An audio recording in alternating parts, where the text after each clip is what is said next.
Já parou para pensar no poder dessas imagens, na construção desse imaginário, dessa percepção, tanto individual quanto coletiva?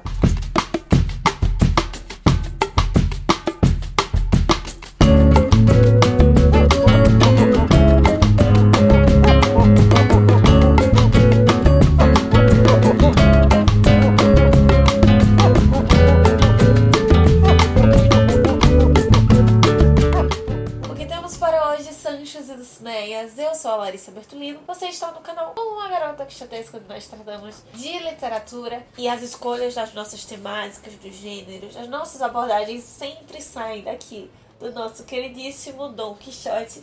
E nesse mês de setembro nós estamos celebrando alguns marcos importantes na história da nossa literatura, das artes, em especial o modernismo. Grande parte das inovações que vieram a reboque no Brasil foram reflexões e pensamentos oriundos dessas celebrações e comemorações do primeiro centenário da independência, o que instigou alguns dos nossos pensadores e artistas a refletir sobre o que seria a verdadeira cultura, a verdadeira arte brasileira. Uma coisa que eu tô repetindo quase como um mantra em todos os vídeos desse mês é que o barroco, o romantismo e o modernismo foram os três movimentos artísticos, culturais mais importantes na formação da nossa literatura brasileira. Exatamente por serem movimentos culturais, artísticos, não só um movimento literário ou das artes plásticas, porque existem sim algumas dessas classificações que nós sempre colocamos. Se a gente for parar para pensar na historiografia, né, da arte, na historiografia da literatura, existem movimentos que eles são conscientes de si mesmos, ou só um grupo depois é que vai intitular, vai classificá-los ali, e esses movimentos que às vezes são isolados, vão tratar só de música, vão tratar só de arte, e alguns deles pensam a arte de um modo geral, né, de um modo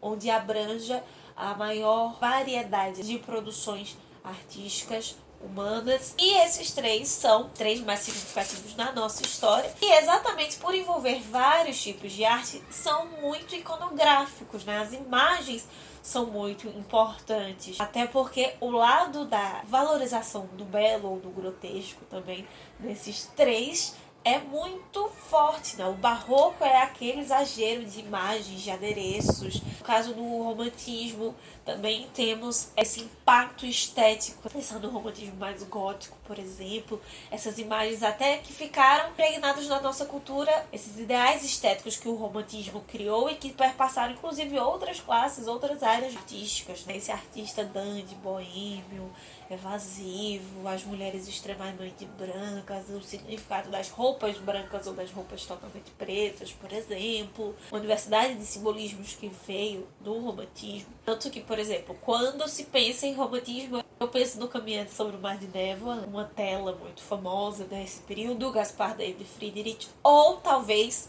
a obra francesa mais famosa, mais icônica do romantismo e do seu autor, né, o Delacroix, que é A Liberdade Guiando o Povo. São imagens que conseguem sintetizar o pensamento dessa época, o pensamento de uma proposta estética, de um pensamento filosófico, conseguir mimetizar, né, materializar, tornar em imagem questões tão abstratas. E talvez pela liberdade que esses três, né, que vai escalonando o romantismo, tenham liberdade maior até chegar no modernismo, que quebra com o referencial, as imagens ganham esse poder, esse impacto maior do que em outros períodos artísticos, até mesmo nos textos, que é onde nós vamos sintetizar o vídeo de hoje. Fernando Pessoa, por exemplo, vai usar muito do futurismo, uma questão visual do futurismo na sua escrita, na forma como ele concebe ou ele descreve o indivíduo e o mundo ao seu redor.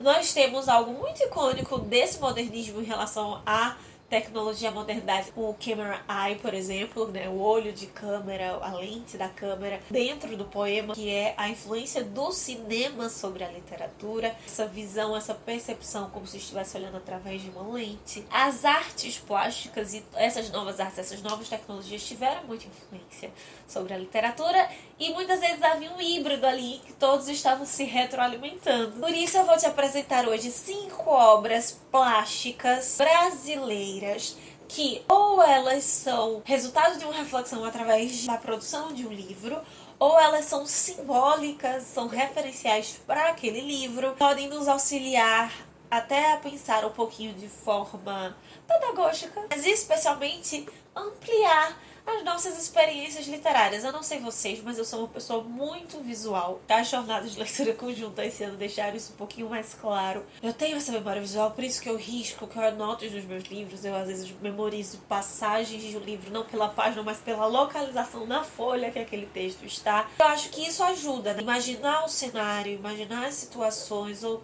até de um modo mais abstrato, sem necessariamente estar formulando tudo nos mínimos detalhes, mas brincar com essa questão das imagens nos ajuda a tanto entrar simplesmente na história de um livro, a partir desse nível mais inicial, como a refletir as ideias, os conceitos mais abstratos, as ideias mais filosóficas, os tratados que uma obra apresenta, que ela se propõe ou que nós vamos construir durante a nossa leitura. Para isso, o modernismo é um prato cheio. Eu digo isso com a minha monografia e a minha dissertação foram sobre modernismo. Eu pesquiso literatura, eu estava tratando de obras escritas, mas ainda assim, durante a minha escrita da dissertação, eu trazia obras de arte plástica do período, obras de arte plásticas espanholas que não eram referenciadas nas obras, mas faziam todo o sentido para entender a leitura, o processo, às vezes até um conceito filosófico que o autor apresentava. Uma outra dimensão de formulação e de contato com a palavra que as imagens nos possibilitam.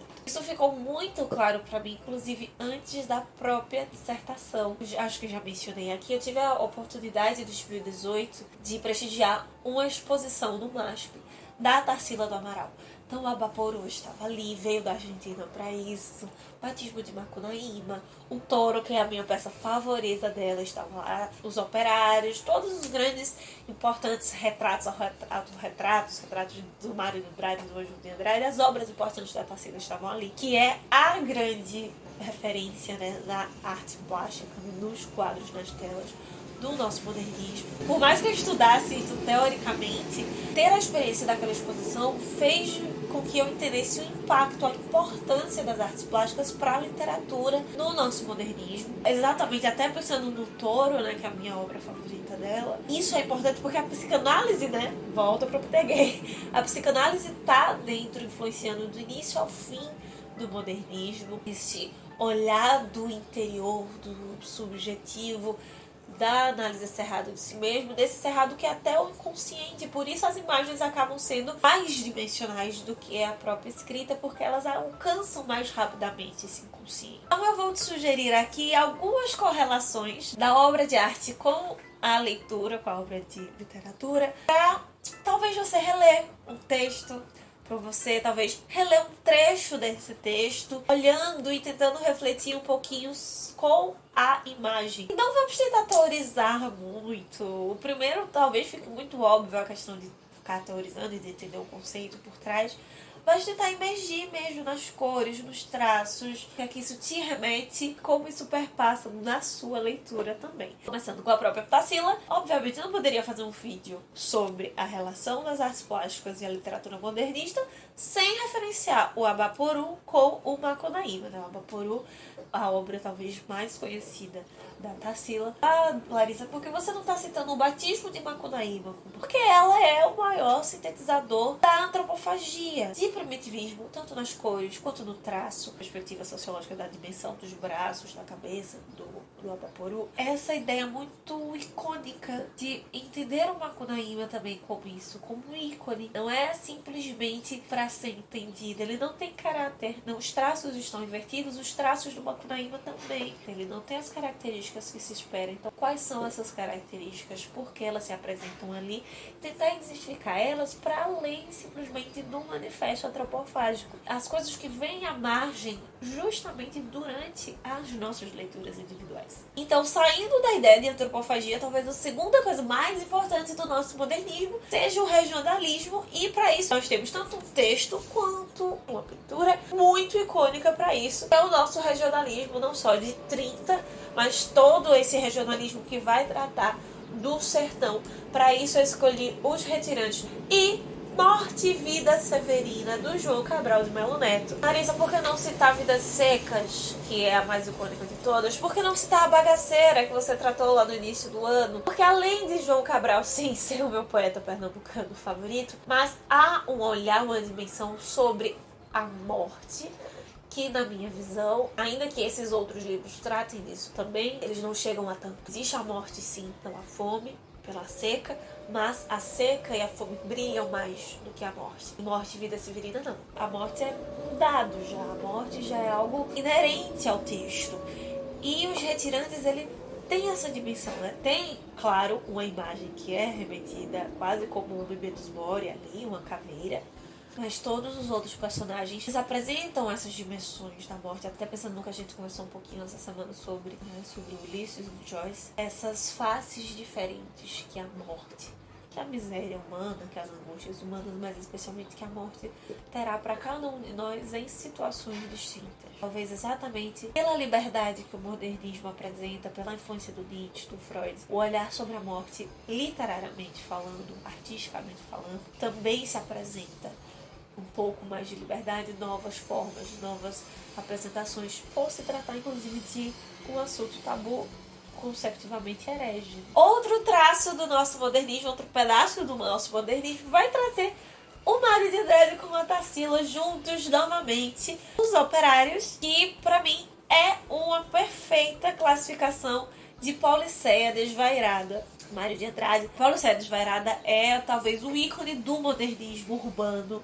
disso que estaria mais próximo do futurismo, pensando no Fernando Pessoa, pensando na vanguarda artística em si, estética, plástica. Os Operários me lembram muito a própria dimensão imagética do Mário de Andrade, já que ele trata muito da figura do Arlequim, dos losangos e aquele mosaico de rostos que a Tarsila apresenta com a figura atrás, pouco do que aparece de São Paulo, muito geométrico também, lembra um pouco dessa dimensão do Arlequim. Está tanto no âmbito individual quanto do coletivo. E mais um grande conflito ali modernista, né? Entre a coletividade e o individualismo. É a cidade, a urbis, como espaço onde isso fica ainda mais evidente. Indo para uma outra dimensão, outra possibilidade daquilo que o modernismo nos trouxe, não só momentaneamente, mas seguiu até hoje, essa renovação, essa possibilidade, a nossa literatura infanto-juvenil. E para isso a Tarsila do Amaral aparecerá novamente, mas não com Mário de Andrade. Das imagens que eu acho mais interessante, que me chama a atenção, pela beleza, mas também pelo grotesco, o estranhamento nessa obra pra mim é muito forte. É a Cuca, onde não aparecem apenas a Cuca, mas outros personagens, tanto do folclore quanto da fauna brasileira. Na verdade, a perspectiva que eu tenho desse quadro é que ele não tá tratando de folclore.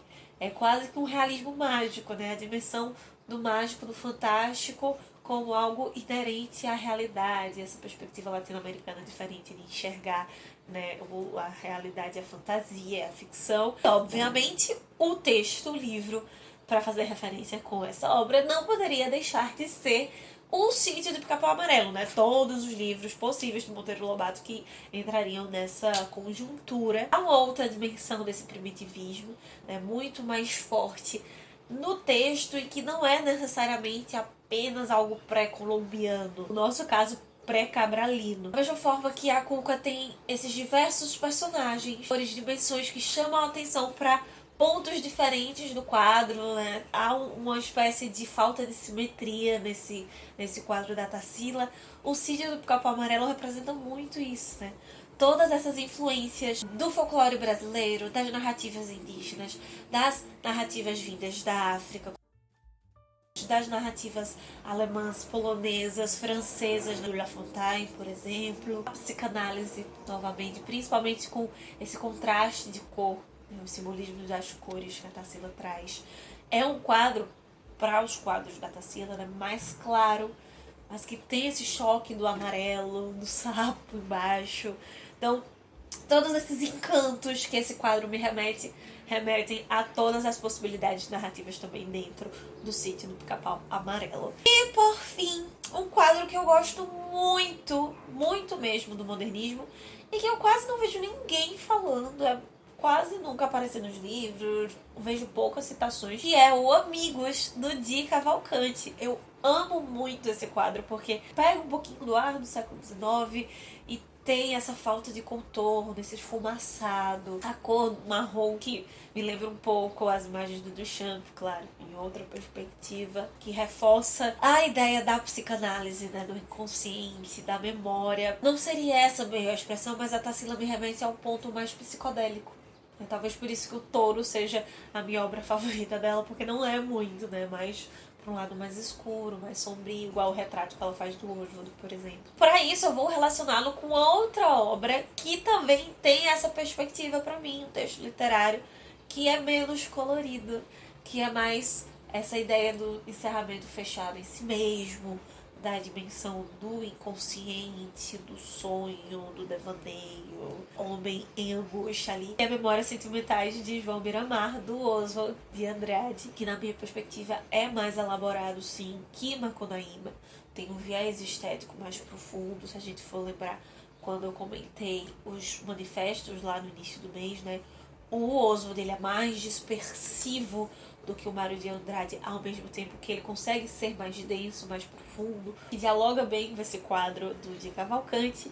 E fica então a sugestão desse texto para você, pra gente sair um pouquinho dessa ideia de carnavalização, simplesmente com as cores do carnaval na obra, né? Não é só isso a carnavalização do modernismo. Esse texto, assim como os outros citados aqui, e as obras de arte também, são todos icônicos de partes dessas inovações teóricas, na forma, na maneira de vender, de produzir livros, daquilo que não vimos ou que ainda está por vir, da influência da psicanálise, de Nietzsche também, sobre o nosso modernismo brasileiro, que muitas vezes não é tão considerado porque somos latino-americanos, essa mescla de gêneros, essa carnavalização de gêneros, esse novo patamar, na verdade, da antropofagia que nós conseguimos produzindo. Especialmente, talvez todas essas obras, vamos esquecer um pouquinho o Abaporu e todas as outras, mais especial essa do Di Cavalcanti no final, evidenciar essa antropofagia sem estar necessariamente tocando na cor local, como diria o Machado de Assis. Então é isso, meus queridos cavaleiros andantes. É uma coisa que realmente me ajuda, não sei se esse vídeo vai fazer sentido pra vocês.